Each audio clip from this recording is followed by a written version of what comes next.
Okay, so here's the thing. Open up to page 11.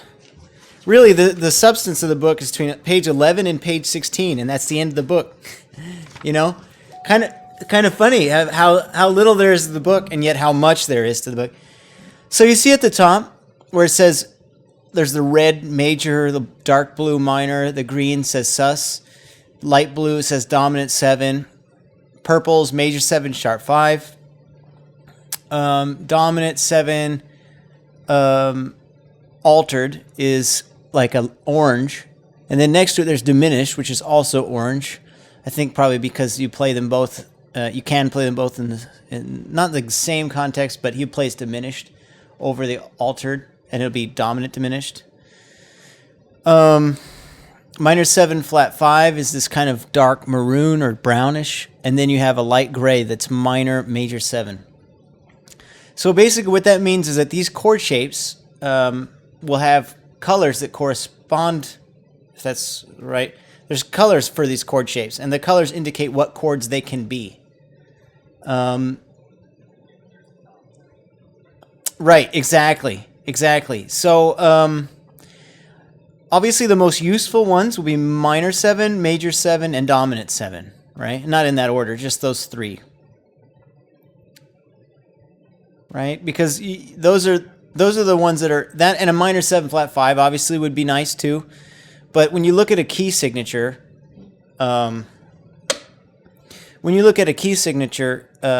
only one minor 7 flat 5 chord in a given key, right? It's a 7 chord.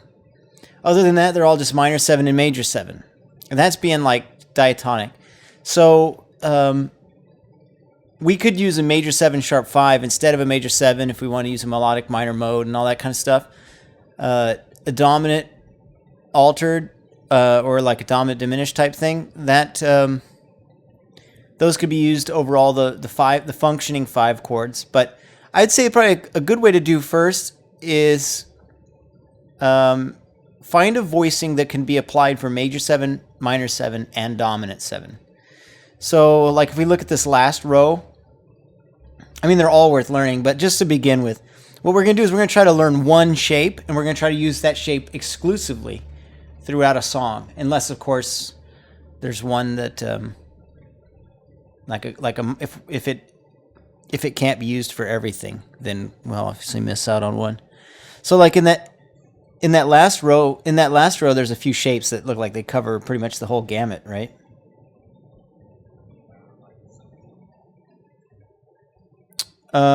Like on the very bottom row.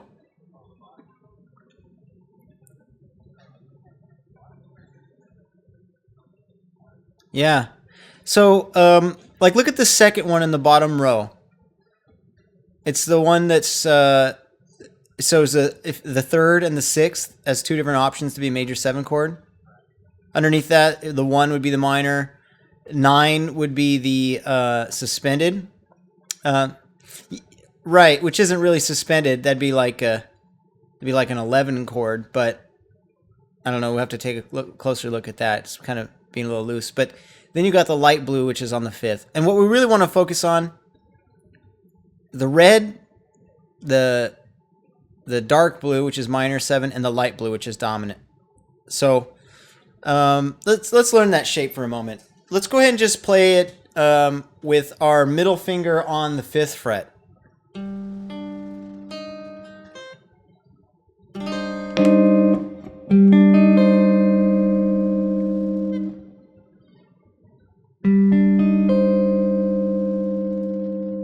Wow, that's a beautiful shape. I've never played this before.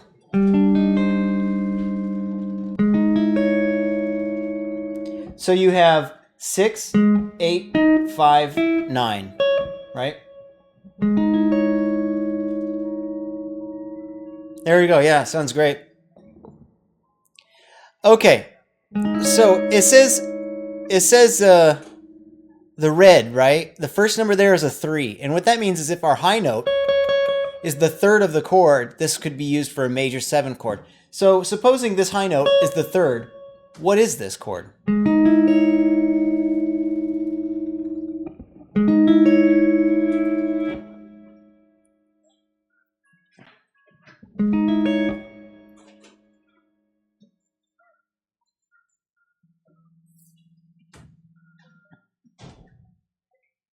Yeah, that's right. A. So this would be A major 7.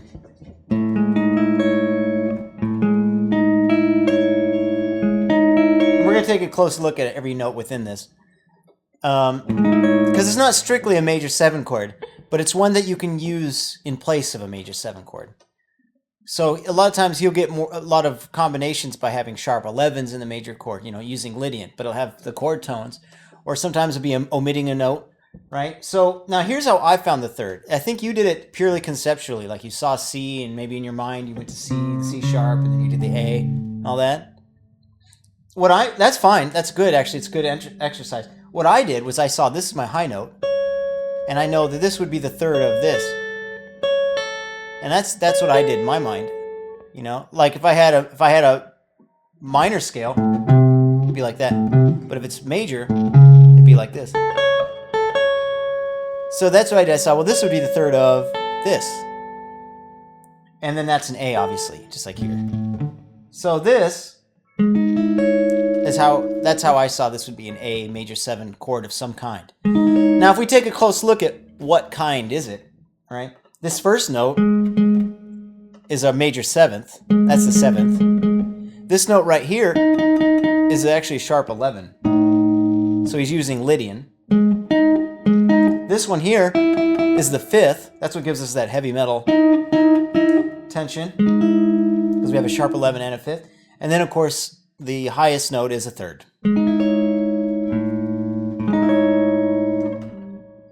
Cool.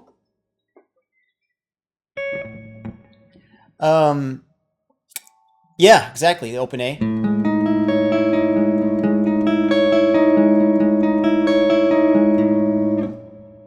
Yeah, either way. So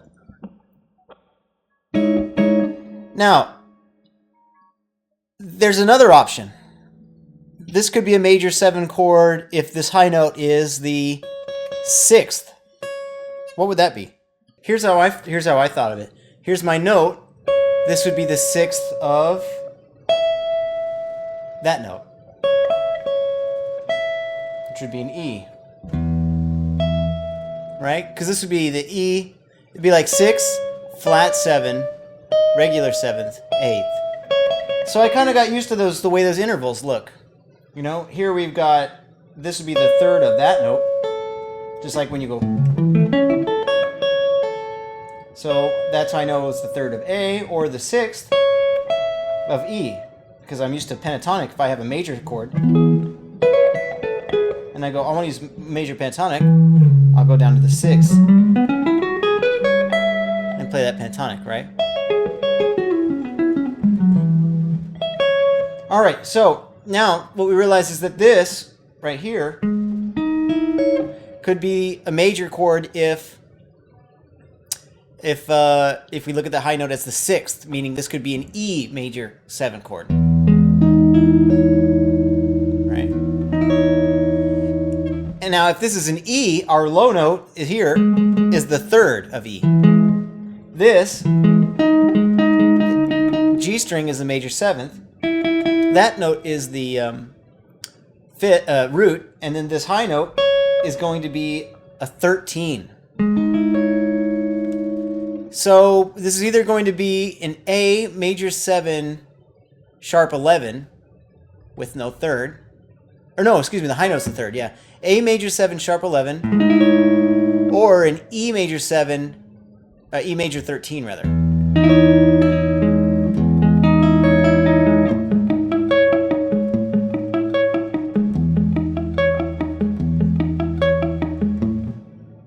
As far as like the high note, it's like an easy way to find where to put the shape. So it's sort of to make it easier to learn, easier to use. As for why it works, the best thing to do is just to take a breakdown of all the notes and see what they are, and you'll notice that it's either an E or an A, right? Well, E major and A major would be in the same key, right? What key would that be? If it was in the key of A, E would be a 5 chord, which would be dominant, not major 7. However, if we're in the key of E, then A would be the 4 chord, which is major 7. So you may notice that it works best in E, Actually, I mean, I don't know if it works best technically is the way to put it, but it's got the third, the seventh, and the root. Just no fifth. Instead of a fifth, it's got the sixth. Right? As where the other one had the major 7, a sharp 11, which is Lydian, which is kind of a cue that it's a 4 chord, right?